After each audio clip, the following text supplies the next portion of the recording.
Hello everyone, every to everything. Ngayong video nga ay Tagalog naman tayo.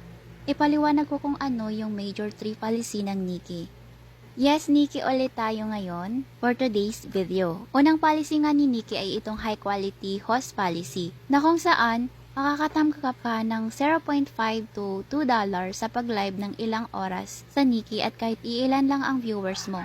Kahit wala kang income mula sa gift ay makakatanggap ka ng 1,000 beans sa loob ng isang oras sa pag-live. Ang rewards na to kay Nikki ay available in long term. So, pwede ka mag-live dito for an extra income or gawin mo siyang libangan lang. Kahit papano ay alam mong nadadagdagan ang iyong income. Bukod dyan, kapag malaki ang income mo at naging isa ka sa mga quality host ng Nikki ay makakatanggap ka ng malaking reward sa Nikki. Dahil habang lumalaki ang iyong income live, lumalaki din ang reward sa live tasking mo. Kapag nag-level up ka sa income, magle-level up din yung rewards mo. Kapag makuha mo yung level 1 na may 150k beans income, may matatanggap ka na 3k beans per hour at 2 hours per day yan. Kaya bali makukuha mo sa isang araw ay 6k beans. Kapag naman meron kang lucky gift income na 20k beans, yung matatanggap mo ay 3,500 beans per hour.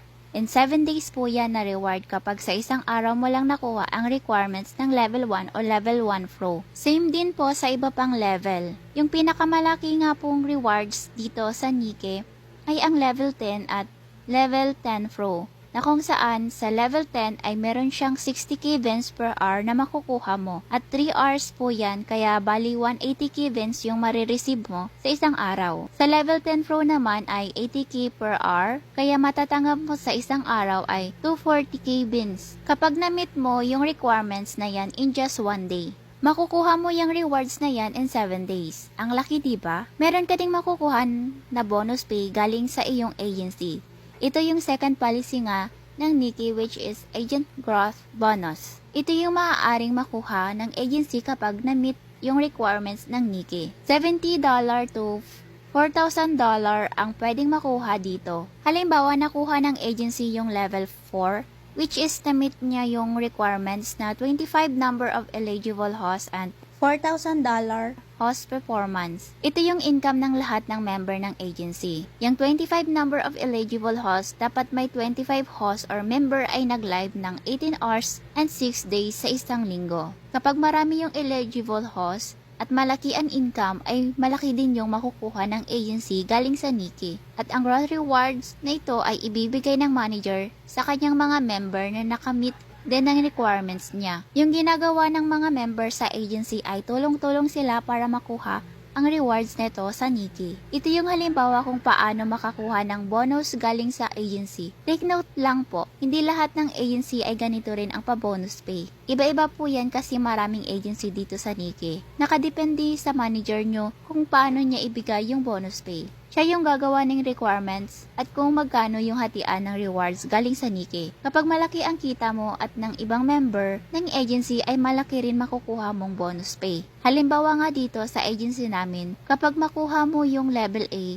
at natapos mo yung requirements sa days and hours, which is 6 days and 18 hours in week, at may earning kang $10, ay makakatanggap ka nga ng 300 pesos bonus pay mula sa iyong agency. At isasend niya yan sa GCash nyo. Kapag yung earning mo ay $100 sa isang linggo, ay 5 days and 10 hours yung requirements, ay makakakuha ka nga po ng 2,100 pesos. Ito ay level F at ang pinakamalaki nga dito ay level N na wala ng requirements sa pa-oras at days. May makukuha ka ng bonus fee mula sa iyong agency, which is 10,900 pesos. Ang laki diba? Kaya kapag marami kang supporters, pwede mo tong makuha sa pag-live lang sa Nikki. Be one of those Nikki quality hosts. Ang third policy nga ni Nikki ay itong invitation bonus. For every friends na ma-invite mo nga ay makaka-earn ka ng $14.5 kapag marami kang ma-invite, malaki din yung makukuha mo galing sa commission. May rules si Nikki kung paano siya makuha at nandyan na rin yung requirements. Only hosts lang yung pwede sa invitation rewards, hindi pwede yung agent kasi may nakukuha na rin silang commission galing sa mga host nila or member. Sa mga nagtatanong kung magkano na ba yung na-earn ko dito sa Nikki, ay over 100k pesos na po kung lahatin. At I started to earn high income in Nikki this January dahil may gifter ako nun. Dahil kay Nikki, nabili ko yung gusto ko. Nabili ko yung sound card ko at gaming chair. Nabili ko din yung computer ko dahil kay Nikki. At nagbabayad ako ng wifi every month dahil din kay Nikki rin. Kaya masasabi kong malaking tulong ang Nikki sa pag-growth bilang isang individual na nangangarap umahon sa buhay. Thank you Nikki for all of this. So that's all for this video guys. Thank you for watching. This is Jennifer reminding you to always have a great day and choose to be happy. Start your day with smile on your face.